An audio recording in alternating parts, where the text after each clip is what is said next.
Hi guys, it's Kram here from Spiderbait. It's great to be here in the heavy land on the heavy mag, and looking forward very much to playing the 10th anniversary of the Croxton Band Room for the Croxton Block Party coming up in November in Melbourne. It's going to be sick. Fantastic, Kram. Thanks for joining us today, brother. No worries. So, as you say, Spiderbait will be on hand to help celebrate the 10th birthday of legendary Melbourne live music venue, the Croxton Band Room, which will be held at the venue over the weekend in November 1 and 2. So, it's not long now, mate. Have you got your best birthday suit picked out yet? Don't know. Yeah, no, it's going to be great. Like I think we've played the Croxton. I can't remember when we played it last. I know King Gizzard played there. I got up with G Flip once or twice, and I remember getting up with Wolf Mother as well. And it's just going to be great for us to actually play there and be part of this great show. And there's a great lineup of acts over the 2 days. You got yourselves, there's Tropical Fuckstorm, Catch Savage in the Last Drinks, Rat Cat, and a heap of local talent, mate. So you guys the headline of the Sunday, but are you going to be there partying for both days? I hope so. I'd really like to be, but I haven't been able to work it out yet. I've got a bit of other stuff on, so hopefully we'll get down for both days, but we'll definitely be there for Sunday for sure. Nice. And everyone knows what Spiderbait brings live, mate, but do you have any special birthday surprises planned for this one? Well, it's we're just about to release the reissue of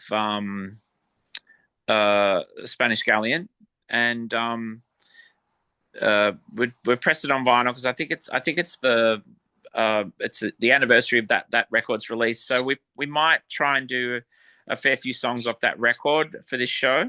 Mm-hmm. As the record was made in Melbourne and it was a long time ago. So yeah, it's going to be sick. But yeah, can't wait to play. It's going to be awesome. Nice. And the Croxton Band Room has been a great live music venue for the last 10 years. You just said before you can't remember the last time you played there, but do you remember the first time you played there? No, it's going way back, man. Sorry. But it's such an iconic room. But I'm happy that they're doing the show outdoors to make it like a block party, which obviously it's called. So yeah, it's also, I think, about celebrating that part of Melbourne, the north side. So many bands have come from there, including us. So it's a bit of a Melbourne celebration as much as a Thornbury one and a Croxton one too for me. Yeah, this is a little bit off topic, bro, but you've been around for a while and played a lot of live music venues, and sadly these days a lot of them are having to close down for various reasons. But from someone inside the music industry, what can other people do to help sustain these venues and make sure they keep going? I would say attendance is a huge one. Yeah. And not just going to see necessarily the big bands that, they're obviously the really big successful ones that it's hard to get a ticket for. Like, I know when we were coming up, me and Whit in particular would go out and see anything. We'd just go to everything, whether it was jazz or metal or punk or folk or whatever. We just love going out and seeing live performance. I think Melbourne is probably the greatest place of that in Australia, if not one of the greatest in the world for that. And so I guess it's of cultural significance. So, I personally think that things that are culturally significant should be given some more sort of incentives by whether it be local or state government or even federal government to help make them more profitable by maybe giving them tax incentives, certain things like they would if it was a heritage listed building. There's got to be options to make certain venues heritage listed. I know we did a benefit for the Tote with us and the Drones years ago because that was going to go under. Unfortunately, it was saved. But the difficult thing is when something is gone, it's really hard to replace it. If you can build new venues, great. But that doesn't mean you've got to replace the old ones. And, you want to be able to have iconic venues as much as iconic bands to represent iconic cities. And that's where people get to take their music to the world by starting out in places like that, and then the next generation gets to come through as well. So I think just being supportive of the whole scene is one of the best things you can do, and agitate if you need to put pen to paper to sign a petition to try to help a venue survive, or contact your local MP. Just I guess get involved in the process. Yeah, well said, brother. Well said. Now, speaking of iconic, great to see Rat Cat with you on the stage on a Sunday. They're celebrating 35 years of their EP Tingles. Yeah, that's amazing. What a record. Yeah, that's I remember when That Ain't Bad came out, and that's one of the real big moments, I think, of that period, where that sound not just sort of became popular, but became kind of commercially viable. Like, they got that period where bands like us, and I guess Rat Cat before us, would suddenly get radio play on places that they wouldn't have normally got. And that era is representative of that transition from, I guess, the underground to a more mainstream popularity, but with the music not necessarily changing. I mean, if you look at music now, I know we did Good Things a couple of years ago, and like we played with, I think, Sepultura were on, and some really epic heavy metal bands, but then Devo were on as well, and us, and so it was really interesting mixture of styles of music that were all equally as attended and loved. And I think the variation we see in the music now, I guess, is a result of that change that happened, so many years ago. Yeah. And there's so many Australian bands from that period and your period when you started still going, mate. Like, do you put that down to things like familiarity or the quality of music or consistently quality live shows, or there's got to be something, because there's so many still going?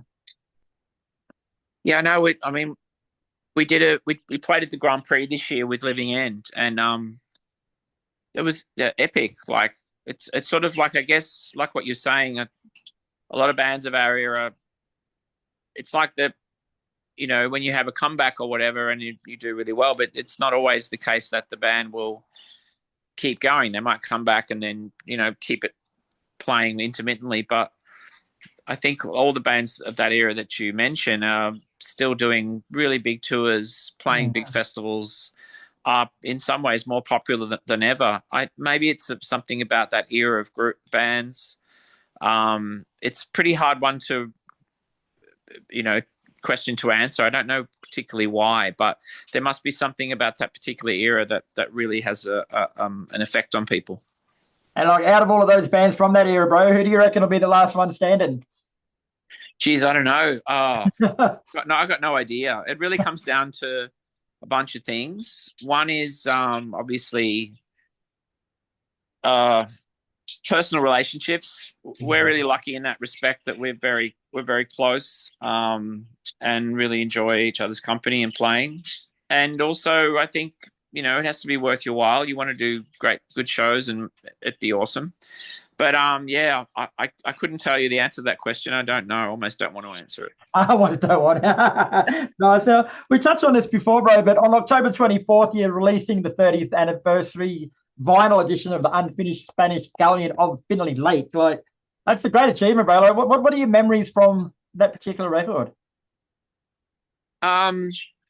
It's been great. We got the vinyl in the mail this week, and I just love the artwork. It's kind of our first major label record too, where we made that, like I just said, that transition from being more of an underground band to being mainstream, and in terms of the radio play and the sales and the scope. But it's actually quite lo-fi, and I remember recording it with Lindsay Gravina at Birdland, and I think Lindsay had done the first Magic Dirt record as well, which we love. And it just all sort of came together. It was a bit of a haze as well. Like, we'd never really made a record quite like that. And it's also, I think, with Finley in the title, it does make us think about our hometown and how we all came from essentially nowhere, or the middle of nowhere in a way. And just I guess it makes us kind of look back on our career in a way fondly. But it's a really nice celebration to have, and we're we're thinking about maybe doing into next year, doing some Spanish Galleon shows, which I think would be a really good thing to do. Nice. And is the vinyl going to be just reproduced as it was, or are you going to have some special editions, limited editions on there?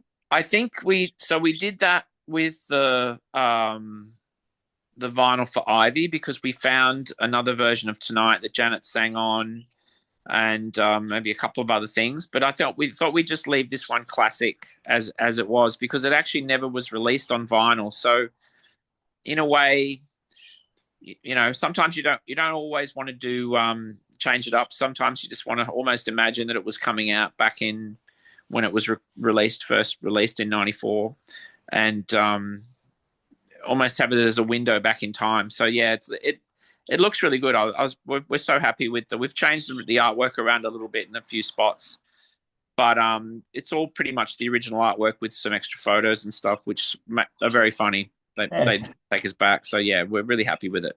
Nice. And pre-sales of that start on September 25th, which is pretty shortly. So where can people go to sign up for one? I think our label is re-releasing the record Universal, so you can go to universal.com and check out our Instagram for that information as well. Fantastic, Kram. Well, thanks very much for your time, bro. Spiderbait are playing the Croxton Block Party November the 2nd. November the 1st, there's a party going on too. 2 days of great bands, great venue, great music. What else could you want? Thanks a lot, man. I really appreciate it. Can't wait.